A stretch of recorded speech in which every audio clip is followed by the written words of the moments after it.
Pertama, Timnas Indonesia melawan Australia. Di studio Kompas TV sudah bergabung bersama saya saat ini pengamat sepak bola Gita Suwondo. Bung Gita, apa kabar, Bung?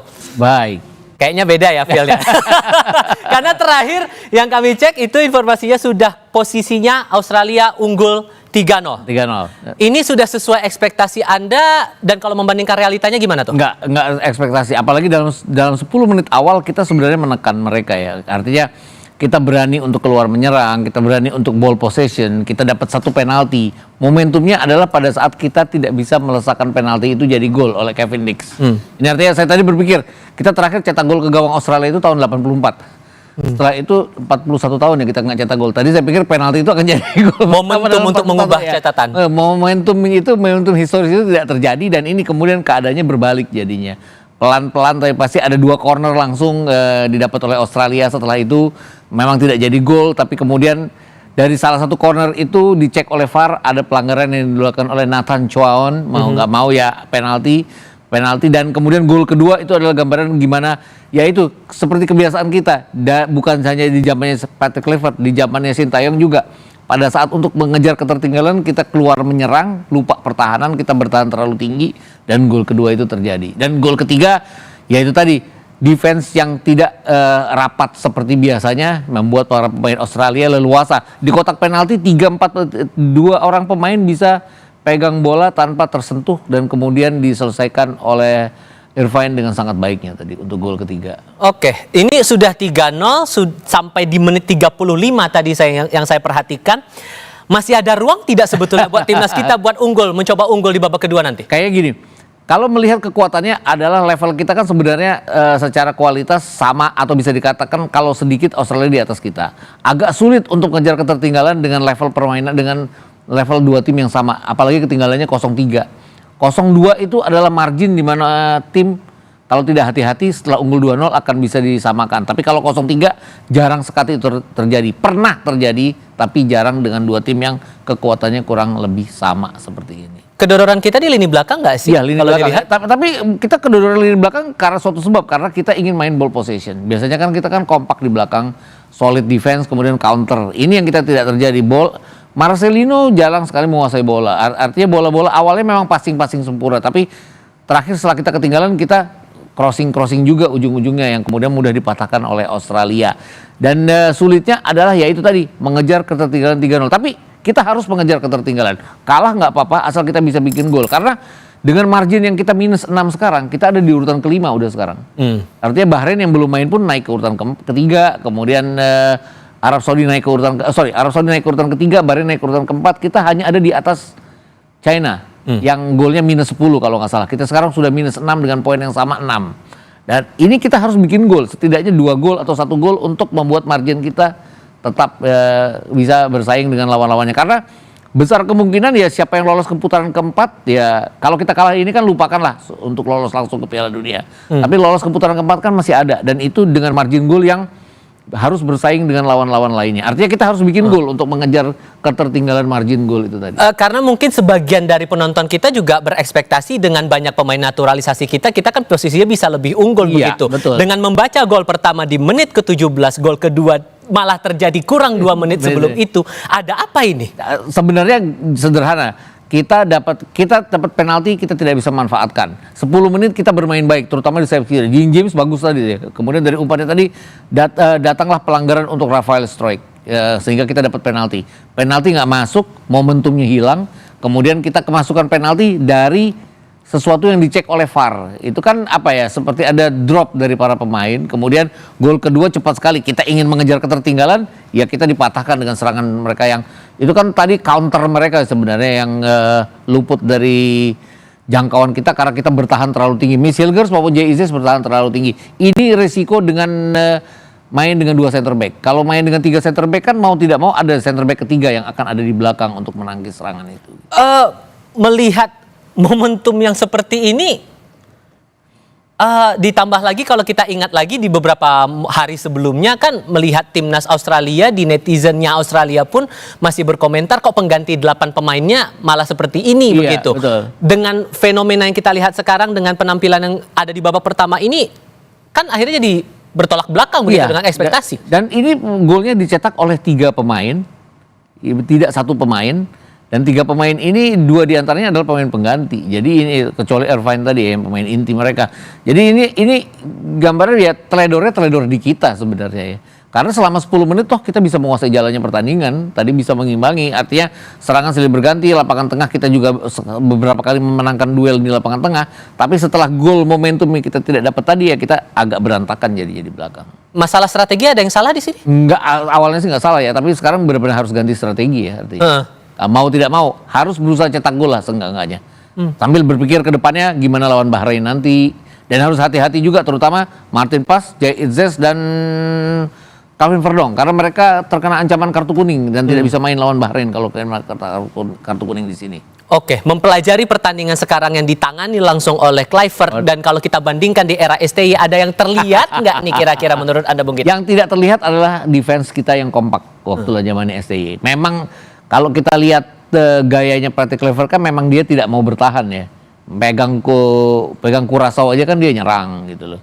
Dia bisa menang lawan Virgin Island dengan 8-0, tapi lawan-lawan yang lainnya dia juga kalah. Ini kan kekuatannya sama, kita bisa dibilang level Australia itu kalau melihat individu pemainnya mungkin sama dengan kita, tapi dengan pengalaman Australia bermain di event gede yang lebih besar daripada kita, lebih sering daripada kita. Ini juga bisa jadi kendala, dan terlihat sekali tadi gimana kita agak rentan pada saat kita ketinggalan, pada saat kita tidak bisa mencetak gol.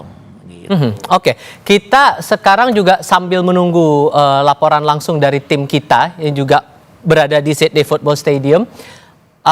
Sambil kita juga akan mempersiapkan ini. Cuman menurut Anda nih untuk babak kedua akan sejauh mana perubahan taktik, perubahan strategi ini akan bisa menyelamatkan tim kita? Coba masukkan Joe Pelopessi kalau saya pikir ya.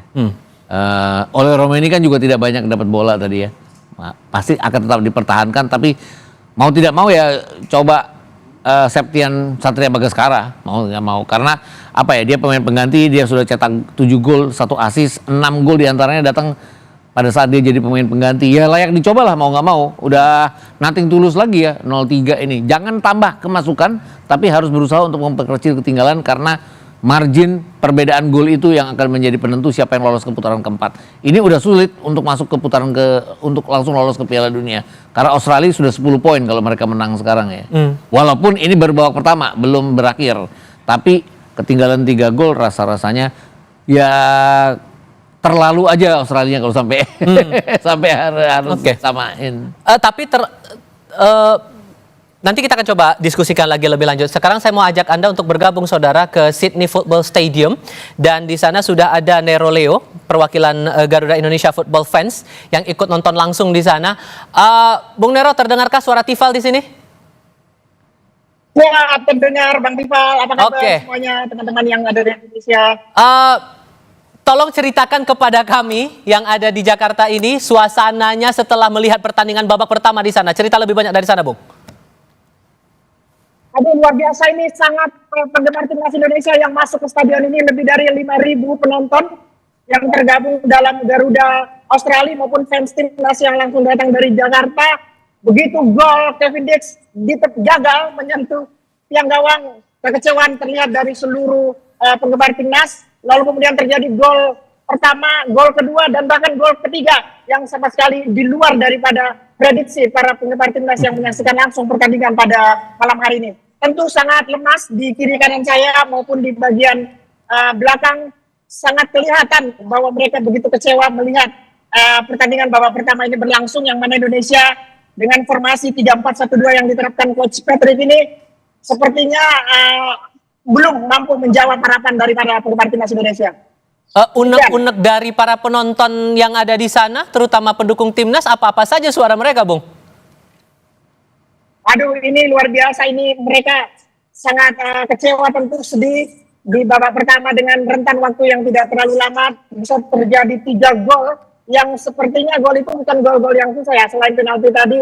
Karena itu akibat ada kesalahan persepsi di bawah tadi, sehingga terjadi gol yang kedua. Nah, ini mereka sama sekali kecewa, sedih, bahkan ada beberapa dari mereka yang menangis setelah menyaksikan 3 gol tersarang di gawang Indonesia pada babak pertama ini. Mudah-mudahan kita bisa membuktikan Coach Patrick dapat meramu dengan waktu 15 menit ini untuk kemudian bisa menjawab apa yang menjadi harapan seluruh masyarakat Indonesia, khususnya yang berada di stadion, lebih dari 5.000 penggemar timnas Indonesia yang memadati stadion ini. Melihat pertandingan di babak pertama, masih ada babak kedua, sebesar apa ekspektasi supporter kita di sana, Bung? Tadi kami sempat ngobrol sebentar untuk babak kedua, mereka walaupun ekspektasi ada, mungkin tertinggi ekspektasi kita sekarang adalah bisa imbang dengan merebut tetap 1 poin. Tapi setidaknya jika itu tidak terjadi, minimal kita tidak tertinggal jauh. Ada cetakan gol dari para pemain yang luar biasa hebat sebenarnya yang mengisi lini depan pemain timnas Indonesia, karena nama-nama beken memang sudah main pada kesempatan hari ini. Misalkan Romeni, Gin, kemudian ada Stride, 3 pemain depan ini luar biasa sebenarnya, kolaborasi yang baik sebenarnya. Cuma memang kesempatan dan momentum ini masih kita tunggu.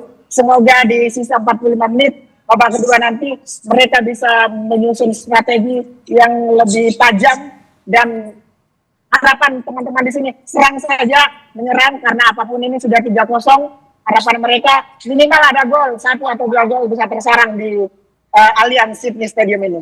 Minimal ada gol untuk yang babak berikutnya, sehingga bisa dipastikan bahwa penonton kita, para pendukung timnas Indonesia di sana masih tetap bertahan di kursinya masing-masing. Tetap bertahan, ini mereka akan bertahan sampai terakhir, karena di akhir juga nanti kita sudah sepakat teman-teman Garuda Australia untuk bisa menyokong timnas kita. Di laga terakhir 25 kita akan menyanyikan lagu Tanah Airku, seperti yang kita sering lakukan di Gelora Bung Karno, Jakarta ketika Indonesia selesai bermain. Nah, mereka sedih sekali, Mas. Jujur ini kita benar-benar shock, nggak menyangka 3 gol bisa tersarang dengan cukup atau relatif mudah ke gawang timnas Indonesia. Terlepas pada pertandingan babak pertama tadi, melihat posisi kita, timnas kita sudah sampai sejauh ini, apa yang bisa Anda gambarkan kepada kita semua di sini? Ya tentu harapan masyarakat, Mas, ini sangat tinggi kepada timnas Indonesia yang hari ini luar biasa, sudah diisi pemain-pemain top yang berkiprah di Eropa. Lalu kemudian mereka juga hampir boleh dibilang mungkin lebih dari 80% berasal dari akademi sepak bola sejak junior di Belanda. Mereka sudah punya jam terbang yang sangat tinggi di klubnya masing-masing. Tapi mungkin ada suara-suara tadi mengatakan bahwa memang mereka ini baru bertemu sekarang ini bermain, sementara timnas Australia mereka sudah bermain lebih dari 15 kali bersama tim mereka. Untuk kekompakan timnya mungkin masih unggul jauh dibanding tim Indonesia ini. Oke, Bung Nero dari Sydney Football Stadium, saya masih bersama dengan Bung Gita Suwondo di sini. Bung Gita, akhirnya kan banyak pandangan melihatnya begini, dengan masa latihan yang terbilang pendek, kita bertanding di kandang orang, begitu kan, kita tandang ke sana. Waktunya mepet, apakah ini yang menjadi faktor sampai akhirnya hasilnya seperti itu? Enggak juga sih sebenarnya, enggak harus juga ya, karena FIFA Match Day kan selalu dengan jarak-jarak pendek. Australia pun mengalami hal yang sama, jarak pendek. Mungkin kalau Jepang, Australia, Bahrain, China, kemudian Saudi Arabia, itu pelatihnya sudah pelatih lama. Artinya mereka sudah memegang pertandingan yang keberapa kalinya. Ini kan Patrick Kluivert baru, mungkin kendalanya di situ. Sehingga waktu yang mepet itu tidak bisa dimaksimalkan dengan baik. Tapi kalau melihat 10 menit pertama kita nggak kalah dalam permainan, seharusnya ya itu tadi, momentumnya adalah kita kehilangan momentum, tidak bisa mencetak gol itu. Itu yang saya pikir menjadi kendala. Dan itu nggak bisa menyalahkan pelatih ya sebenarnya ya. Karena kemudian setelah kita ketinggalan, kita berupaya untuk menyamakan kedudukan, kita terlalu terburu-buru, defense kita high defense, ya mau nggak mau ya jadi kita dihukum oleh lawan. Faktor luck, menurut Anda nggak? Nggak juga, lebih karena ini ya, kita berusaha untuk mengejar ketertinggalan, kita lupa pertahanan kita, itu aja. Gol kedua dan ketiga kan isinya kayak gitu. Kalau membandingkan performa dari Australia yang saat Anda terakhir kali melihat dan yang hari ini, ada yang berbeda signifikan tidak yang perlu dicermati untuk babak kedua nanti? Pertandingan terakhir mereka melawan Bahrain, mereka kerepotan lawan Bahrain. Kenapa? Karena Bahrain bermain dengan pola bertahan mereka. Oke. Ini yang kita tidak lakukan. Sorry, saya harus tahan di situ. Saya mengajak Anda untuk melihat kedatangan dari mantan pelatih timnas Indonesia, Shin Tae-yong, sudah berada di arena nonton bareng pertandingan timnas Indonesia versus Australia di Jakarta.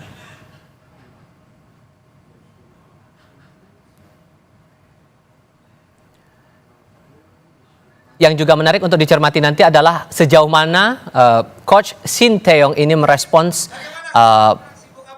performa dari timnas kita di babak pertama dalam laga tandang di Australia. Kita coba simak pernyataan dari Shin Tae-yong. Istirahat aja di Korea. Berarti Coach Shin baru datang kapan?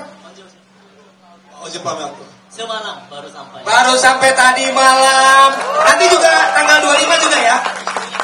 Ya. 25날 또 우리 팬들하고 같이 먹더라. Tanggal 25 nobar juga bersama para fans. Woi, jadi bukan hari ini tapi juga tanggal 25. Ada yang mau disampaikan kepada para fans yang udah kangen sama Coach Shin Tae-yong?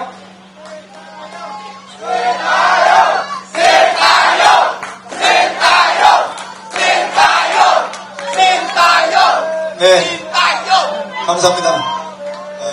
대만가시아. 일단 우리 팬들이 이렇게 반겨주고 챙겨주셔서 너무 감사하고 저는 행복하다고 생각하고 있습니다. Terima kasih banyak atas sambutan yang luar biasa. Dan dengan situasi seperti ini, Coach Shin sangat merasa bahagia. 제 마음속에는 항상 인도네시아가 있고 또 인도네시아 축구가 있고 인도네시아 팬들과 국민들이 있다고 생각하시면 되겠습니다. Selalu ada Indonesia dan masyarakat Indonesia di hati Coach Shin.